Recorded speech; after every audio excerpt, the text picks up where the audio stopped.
Hola a todos y a todas. Desde los estudios de Medina TV, damos inicio a este nuevo proyecto de Código de Investigación, un espacio diseñado para analizar con seriedad y profundidad los hechos que han sacudido al mundo. Aquí inicia nuestro recorrido por la verdad detrás de los casos que marcaron la historia reciente del crimen. Día tras día presentaremos investigaciones sobre misteriosas desapariciones, crímenes que estremecieron comunidades enteras y homicidios tan atroces que aún generan preguntas sin responder. Nuestro objetivo es comprender qué hay detrás de cada caso, cómo se desarrollaron los hechos y qué enseñanzas nos dejan desde una perspectiva criminológica. Advertencia. El contenido que verán se basa en hechos reales, documentos oficiales y testimonios verificados. Está diseñado con fines informativos y educativos dentro del análisis criminológico. Se recomienda discreción al público, ya que se abordan temas sensibles. Las opiniones expresadas forman parte del análisis del caso y no sustituyen el criterio de las autoridades legales. Medina TV condena todo acto de violencia. Yasmín Pase, la noche que se rompió todo. Gancho periodístico. Una joven desaparece la semana de Acción de Gracias. Días después su cuerpo aparece atrozmente mutilado, esposado y encerrado en una maleta junto a una ruta del Tennessee. El principal sospechoso no solo era su novio. La evidencia digital, las cámaras y la sangre en su propio apartamento tejieron una trama tan abrumadora que el jurado no tardó en cerrar el telón. Este documental reconstruye, sin pudores ni azucarados eufemismos, cómo se fue armando un caso que comenzó con la angustia de una familia buscando respuestas y terminó con la condena a cadena perpetua de Jason Chan. Warning, advertencia para el espectador, este relato contiene descripciones de violencia extrema, detalles forenses y actos que pueden resultar perturbadores. Si estás sensible a escenas de sangre, muerte violenta o abuso de cadáveres, considera escuchar con precaución o saltarte este episodio. La intención aquí es informar, recordar a la víctima por su nombre, Yasmín Pase, y mostrar cómo la investigación forense y la persistencia familiar lograron llevar un caso brutal ante la justicia. La desaparición y los primeros pasos del dolor. Era finales de noviembre de 2022. Yasmín Pase, una joven de 22 años, dejó de aparecer en los lugares habituales y dejó de responder mensajes. La última vez que se la vio fue el 22 de noviembre de 2022. Cuando su familia fue al apartamento de su novio, Jason Chan, no la encontraron a ella, pero sí encontraron sus pertenencias. Desde ese momento la angustia ya no fue una sospecha ligera, fue un golpe directo al pecho que empujó a sus familiares a actuar con urgencia. La frustración inicial, mezclada con una intuición demasiado fuerte para ignorarla, hizo que la familia tomara una decisión desesperada pero determinante, entrar al apartamento de Chen por su propia cuenta en busca de pistas. Ese acto, que con el tiempo sería recordado como un movimiento valiente y necesario, sería una pieza fundamental en las primeras horas de investigación. Las pertenencias de Yasmín dejadas atrás, objetos personales que ella jamás habría abandonado voluntariamente, fueron las primeras señales claras de que algo terrible había ocurrido. El hallazgo macabro, la maleta y el río. El 1 de diciembre de 2022, las autoridades localizaron una maleta abandonada en una zona de maleza a orillas del río Tennessee, en un tramo rural de Suck Creek Road. Dentro de la maleta, envuelto en bolsas de basura, se encontraba el cuerpo de Yasmín Pase. La escena fue descrita como profundamente perturbadora. Su cuerpo presentaba 60 puñaladas y estaba esposado, un detalle que mostraba un nivel de control frío y deliberado por parte del asesino. No se trataba de un acto impulsivo, era violencia sostenida, prolongada, consciente. Ese descubrimiento estremeció a la comunidad y transformó la investigación. La desaparición dejó de ser un caso incierto y pasó a ser un homicidio atroz que exigía respuestas rápidas, precisas y contundentes. La montaña de pruebas digitales y la ruta de la sangre. Lo que hizo que este caso se volviera prácticamente irrefutable no fue solo la escena del crimen, sino la enorme cantidad de evidencia digital que los investigadores lograron reunir. A partir de los registros telefónicos, se pudo ubicar a Jason Chen en puntos clave cerca del río Tennessee durante los días relacionados con la desaparición y el hallazgo del cuerpo. Esos datos no eran interpretaciones, eran coordenadas exactas que dibujaban su ruta. A esto se sumaron múltiples grabaciones de cámaras de seguridad. En Walmart, en Walgreens y en otras ubicaciones, Jason Chan aparecía comprando artículos de limpieza justo después del asesinato. Otras grabaciones capturaron el momento en que trasladaba la maleta donde posteriormente se encontrarían los restos de Yasmín. Cada imagen era un hilo más que unía su nombre al crimen. Cuando las autoridades registraron el apartamento de Chen, encontraron lo que la familia había temido, manchas de sangre. Aunque a simple vista el lugar parecía limpio, los agentes usaron reactivos químicos especiales que hicieron brillar enormes cantidades de sangre en pisos, paredes y superficies. Aquello no era una simple pelea que se salió de control, era una escena de extrema violencia que él había tratado de borrar. Con la sangre, los objetos, las huellas y el seguimiento digital, los fiscales tenían una narrativa sólida y casi imposible de desmontar. La conducta del acusado y los materiales hallados. Además de la evidencia física y tecnológica, hubo algo más que llamó la atención de los investigadores, una serie de notas adhesivas encontradas en la casa de la familia de Chen. En ellas había apuntes sobre la relación, detalles sobre el pasado de Yasmín e incluso dibujos. Estos elementos fueron presentados en el juicio para mostrar que había indicios de planeación, obsesión o, al menos, un proceso mental que desmentía completamente la idea de un crimen impulsivo. La defensa del acusado trataría de disputarlo, pero esta colección de materiales se convirtió en una pieza de contexto reveladora, mostraba un estado mental que no coincidía con la narrativa de Se me nubló la mente. La defensa, confesión parcial y la estrategia del crimen pasional.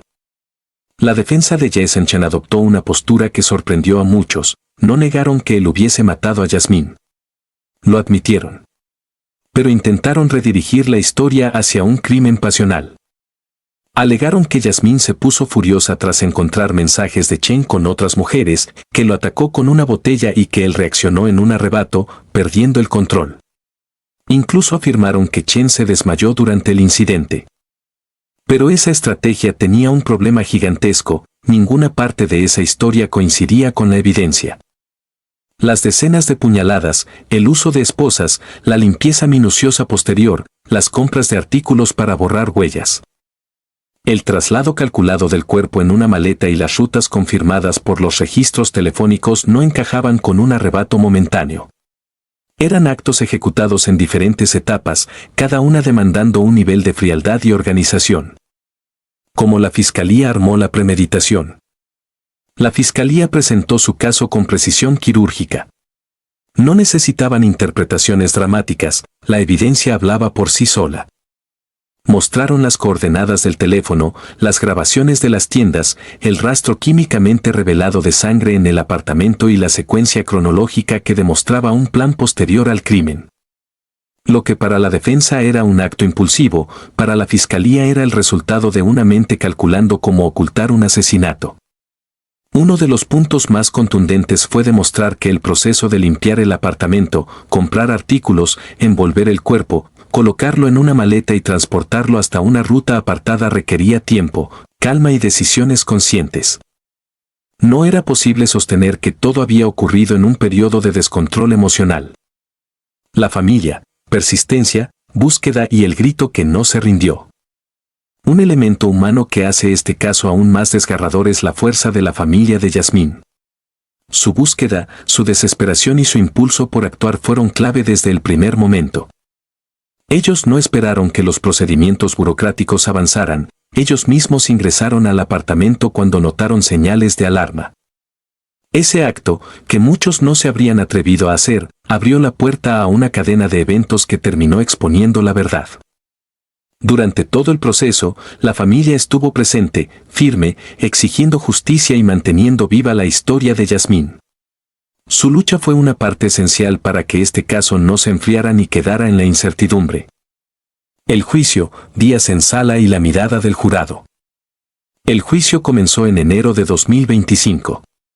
Los días en sala fueron intensos, expertos en telefonía, en análisis de cámaras, peritos forenses y agentes que trabajaron en la escena desfilaron ante el jurado. Mostraron fotos, reconstrucciones, gráficos y pruebas físicas que dejaban claro cada paso que había dado el acusado. La deliberación fue sorprendentemente rápida. El jurado tardó menos de 1 hora en llegar al veredicto. Jason Chen fue declarado culpable de asesinato premeditado en primer grado y abuso de cadáver. La sentencia fue directa y definitiva: cadena perpetua sin posibilidad de libertad condicional. Para la familia de Yasmín fue un cierre parcial. La justicia había hablado, pero la pérdida era irreparable. Lo que este caso deja en el terreno de la reflexión. Más allá del horror del crimen, este caso deja enseñanzas importantes. La tecnología, registros telefónicos, cámaras de vigilancia, técnicas químicas para revelar sangre, se ha convertido en una herramienta fundamental para revelar verdades que antes podían perderse en el tiempo. También expone señales peligrosas en relaciones tóxicas, celos, control, manipulación y violencia pasiva que a menudo anteceden a tragedias como esta. Además, plantea preguntas sobre la rapidez de respuesta en desapariciones de jóvenes adultas. ¿Qué tan temprano debe actuar la policía? ¿Cuánto pesa la intuición de una familia cuando algo no está bien?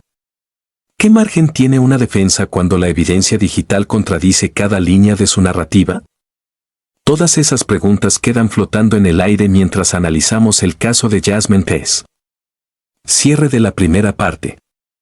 Hasta aquí reconstruimos la desaparición de Yasmín, el hallazgo de su cuerpo, la abrumadora evidencia forense y digital, y la manera en que la investigación transformó el miedo en claridad y, finalmente, en justicia. En la segunda parte entraremos al corazón del juicio: declaraciones claves, momentos emotivos, reacciones de la familia, estrategias de la fiscalía y la defensa, y el significado final del veredicto. Las luces blancas, las carpetas ordenadas, el murmullo de las partes, el olor a papel y tinta, cada detalle parecía anticipar que este juicio no sería uno común. Era enero de 2025, y después de más de 2 años de dolor, búsqueda y angustia, el caso de Jasmine Pez finalmente iba a ser expuesto ante un jurado que tendría en sus manos la responsabilidad de sellar un destino que ya parecía inevitable. Los primeros días del juicio, el peso del silencio.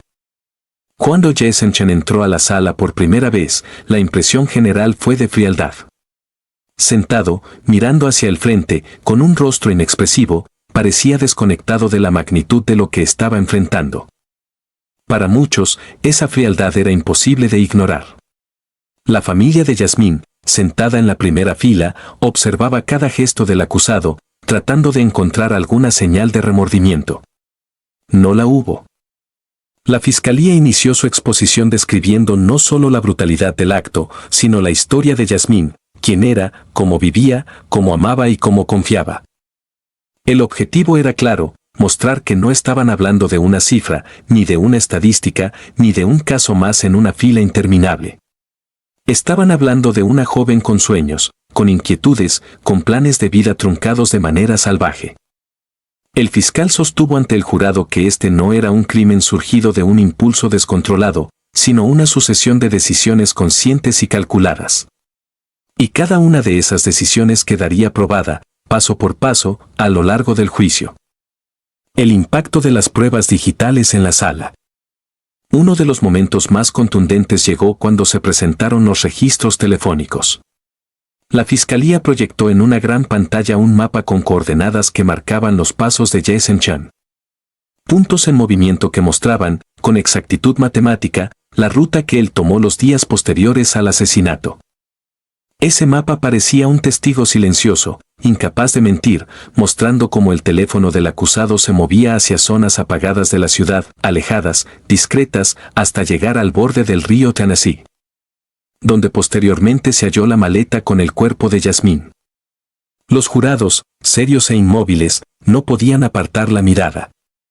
Aquella imagen era imposible de contradecir. Podía alegarse confusión, podía inventarse un relato, pero no se podía falsificar el rastro digital. A continuación, se presentaron los videos de vigilancia. En uno de ellos, Jason Chen aparecía entrando a una tienda Walmart la noche posterior al asesinato.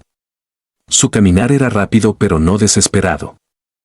Tomó productos de limpieza, cloro, guantes, toallas, bolsas. Un comportamiento metódico, casi calculado. En otra grabación, captada desde una cámara ubicada cerca del área donde se encontró la maleta, se observaba un vehículo similar al suyo estacionándose por breves minutos antes de marcharse. No había sonido, no había rostros, pero la coincidencia temporal y geográfica era un golpe contundente en la línea de tiempo. Después, se presentó uno de los videos más impactantes, aquel en el que se observaba a Chen manipulando la maleta en la que, según los peritos, se halló el cuerpo de Yasmín.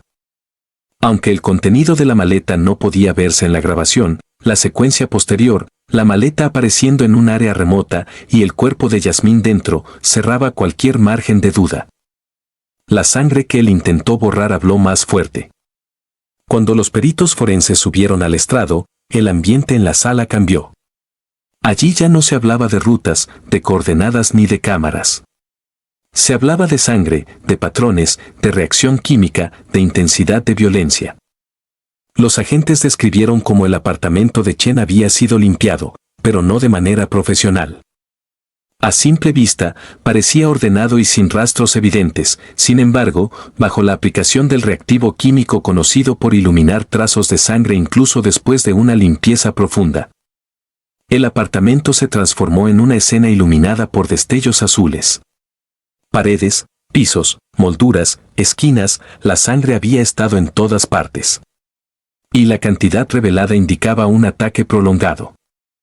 La fiscalía mostró fotografías del proceso, en las que los jurados pudieron ver esos destellos marcando los puntos donde la sangre de Yasmín había impregnado el lugar.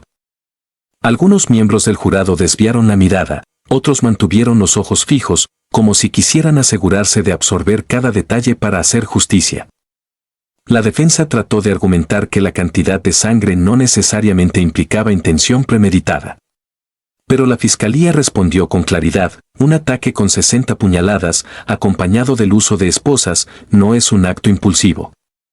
Es un acto deliberado, sostenido, que requiere tiempo, control y un grado de violencia incompatible con la narrativa de un supuesto arrebato momentáneo. Las notas adhesivas, pequeñas ventanas a una mente oscura. Un punto que generó escalofríos en la audiencia fue la presentación de una serie de notas adhesivas encontradas en la casa de la familia de Chen. Estas notas, aparentemente escritas por él, contenían anotaciones sobre su relación con Yasmín, comentarios personales, detalles íntimos e incluso dibujos.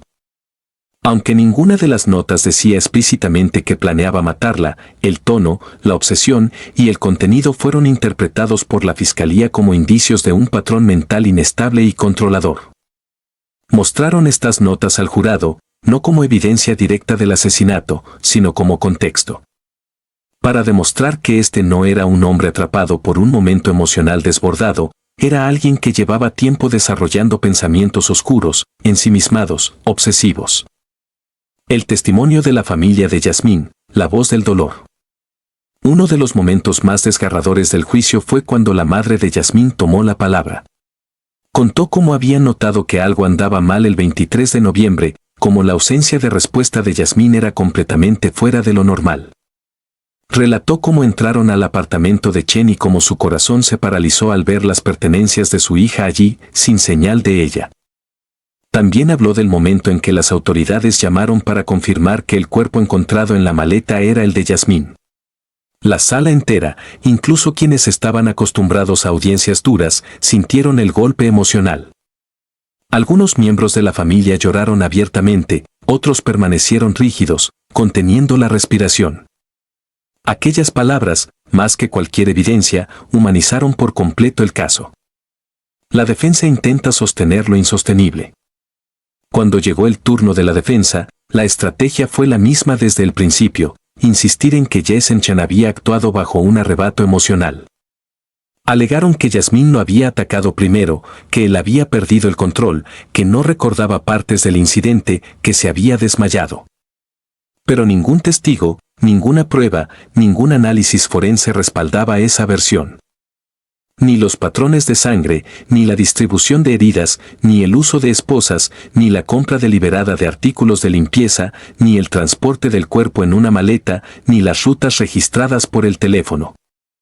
Lo que un caso impulsivo intenta explicar en minutos, la evidencia demostraba que había ocurrido en horas, con pausas, con decisiones sucesivas, con movimientos premeditados. Finalmente, la defensa se resignó a intentar, al menos, reducir la pena. Pero ya era demasiado tarde, el caso era sólido, claro y devastador. El veredicto, un cierre esperado, pero nunca suficiente. El jurado tardó menos de una hora en deliberar. Menos de una hora para analizar semanas de testimonios, cientos de pruebas, decenas de videos y fotografías. Cuando regresaron a la sala, el silencio era total. Culpable de asesinato premeditado en primer grado. Culpable de abuso de cadáver. La sentencia fue directa, cadena perpetua sin posibilidad de libertad condicional. La familia de Yasmín se abrazó entre lágrimas.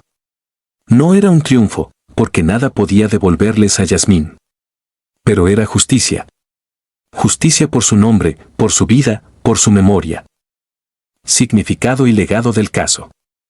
La historia de Yasmín Pez deja una marca imborrable en múltiples áreas, la importancia crucial de la evidencia digital, el valor de las familias que no se rinden. La necesidad de tomar en serio las señales tempranas de violencia y manipulación en relaciones tóxicas y la capacidad de los sistemas judiciales para actuar con contundencia cuando las pruebas son indiscutibles. La historia de Yasmín no debe olvidarse. Su nombre debe resonar como un llamado a la protección, a la prevención y a la defensa de quienes confían en las personas equivocadas. Su memoria es el recordatorio de que incluso en los casos más sombríos, la búsqueda de la verdad puede triunfar. Este documental llega a su final recordando que ninguna vida arrebatada puede ser reemplazada, pero cada caso llevado ante la justicia se convierte en un muro más en la defensa de quienes hoy todavía están a tiempo de ser salvados. Si quieres seguir apoyando este tipo de contenido, te invitamos a suscribirte a nuestro canal, dejar tu like y compartir este documental para que la historia de Yasmín Pez nunca quede en el olvido. Tu apoyo nos permite seguir investigando, narrando y dando voz a quienes ya no pueden hablar por sí mismos.